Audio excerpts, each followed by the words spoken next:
ಮಾಣಿಕ್ಯನ ಬೆಡಗಿ ಪಟಾಕಿ ಹುಡುಗಿ ನಟಿ ರನ್ಯಾ ರಾವ್ ಸದ್ಯ ಗೋಲ್ಡ್ ಸ್ಮಗ್ಲಿಂಗ್ ಪ್ರಕರಣದಲ್ಲಿ ಜೈಲು ಪಾಲಾಗಿದ್ದಾಳೆ.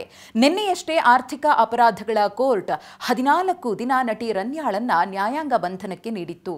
ಈಗಾಗಲೇ ಡಿಆರ್ಐ ಅಧಿಕಾರಿಗಳ ತನಿಖೆಯಿಂದ ಗೋಲ್ಡ್ ಸ್ಮಗ್ಲಿಂಗ್ ಪ್ರಕರಣದ ಸಾಕಷ್ಟು ಮಾಹಿತಿಗಳು ಹೊರಬಿದ್ದಿವೆ. ಮತ್ತೊಂದೆಡೆ ಸಿಬಿಐ ಅಧಿಕಾರಿಗಳು ಕೂಡ ತನಿಖೆಗಿಳಿದಿದ್ದಾರೆ. ದೊಡ್ಡ ಪ್ರಭಾವಿಗಳು ಮತ್ತು ರಾಜಕಾರಣಿಗಳ ಜೊತೆ ನಟಿ ರನ್ಯಾಗೆ ಲಿಂಕ್ ಇದೆ ಎಂಬ ವಿಚಾರವೂ ಬೆಳಕಿಗೆ ಬಂದಿದೆ. ಇದಿಷ್ಟು ಪ್ರಕರಣದ ಬಗ್ಗೆ ಇದುವರೆಗಿನ ಒಂದಷ್ಟು ಬೆಳವಣಿಗೆಗಳು. ಈ ವಿಡಿಯೋದಲ್ಲಿ ನಟಿ ರನ್ಯಾ ಬಿಸಿನೆಸ್ ಸೇರಿದಂತೆ ಸರ್ಕಾರದ ಕಡೆಯಿಂದ ರನ್ಯಾಗೆ ಮಂಜೂರಾದ ಭೂಮಿ ಎಷ್ಟು ಅನ್ನೋ ಮಾಹಿತಿಯನ್ನ ನೋಡ್ತಾ ಹೋಗೋಣ.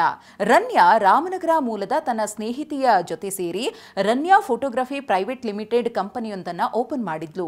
ಬರೋಬ್ಬರಿ 2 ವರ್ಷಗಳ ಕಾಲ ರನ್ಯಾ ಈ ಕಂಪನಿಯನ್ನ ನಡೆಸಿಕೊಂಡು ಬಂದಿದ್ಲು ಕೂಡ.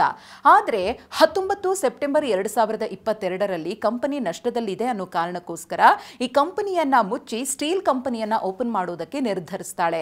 ಈ ಕಾರಣದಿಂದಾಗಿ ಆಕೆ ಭೂಮಿಯನ್ನ ಕೂಡ ಪಡಿತಾಳೆ.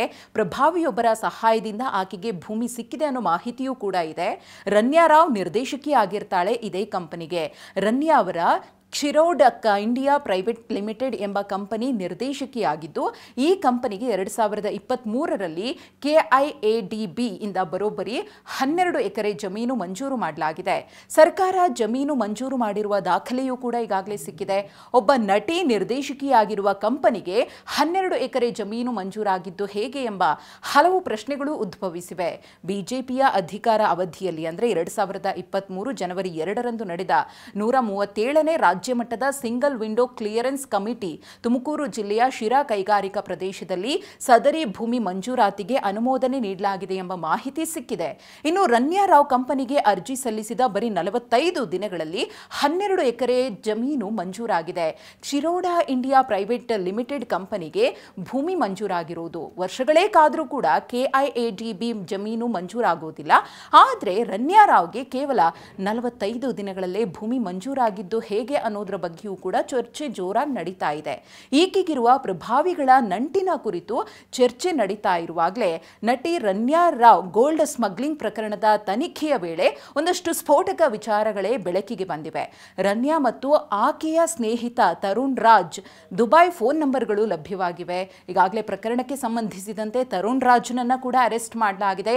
ಡಿಆರ್ಐ ವಿಚಾರಣೆಯ ವೇಳೆ ನನಗೇನು ಗೊತ್ತಿಲ್ಲ, ನಾನು ನನಗೋಸ್ಕರ ಚಿನ್ನ ತಂದಿದ್ದೆ ಅಂತ ರನ್ಯಾ ಹೇಳಿದ್ರು. ಆದರೆ ಡಿಆರ್ಐ ಅಧಿಕಾರಿಗಳು ಕೆಲ ಸಾಕ್ಷ್ಯಗಳನ್ನ ದಾಖಲೆಗಳನ್ನ ರನ್ಯಾ ಮುಂದಿಟ್ಟು ವಿಚಾರಣೆ ಮಾಡಿದಾಗ ತರುಣ್ ರಾಜ್ ಪಾತ್ರ ಕೂಡ ಈ ಗೋಲ್ಡ್ ಸ್ಮಗ್ಲಿಂಗ್ ನಲ್ಲಿ ಇರುವುದು ಗೊತ್ತಾಗಿದೆ. ಸಾಕ್ಷ್ಯ ಸಿಕ್ಕ ಬೆನ್ನಲ್ಲೇ ತರುಣ್ ರಾಜ್ನನ್ನ ಡಿಆರ್ಐ ಅಧಿಕಾರಿಗಳು ಬಂಧಿಸಿದ್ರು. ರನ್ಯಾ ಹಾಗೂ ತರುಣ್ ದುಬೈನಲ್ಲಿ ಬಳಸ್ತಾ ಇದ್ದ ಫೋನ್ ನಂಬರ್ ಮಾಹಿತಿಯೂ ಕೂಡ ಡಿಆರ್ಐಗೆ ಲಭ್ಯವಾಗಿದ್ದು, ಇಲ್ಲಿ ಒಂದು ವಿಶೇಷತೆ ಏನಪ್ಪಾ ಅಂದ್ರೆ ರನ್ಯಾ ಮತ್ತು ತರುಣ್ ಕೊನೆ 4 ನಂಬರ್ ಒಂದೇ ಆಗಿವೆ. 5707ನಲ್ಲಿ ಈ ನಂಬರ್ ಎಂಡ್ ಆಗುತ್ತವೆ. ಸದ್ಯಕ್ಕಂತೂ ರನ್ಯಾ ಗೋಲ್ಡ್ ಸ್ಮಗ್ಲಿಂಗ್ ಪ್ರಕರಣದಲ್ಲಿ ಕೆದಕಿದಷ್ಟು ಸ್ಫೋಟಕ ವಿಚಾರಗಳು ಬೆಳಕಿಗೆ ಬರ್ತಿದ್ದು, ದೊಡ್ಡವರ ಮುಖವಾಡವೂ ಬಯಲಾಗುತ್ತಾ ಅನ್ನೋದನ್ನ ಕಾದು ನೋಡಬೇಕಿದೆ.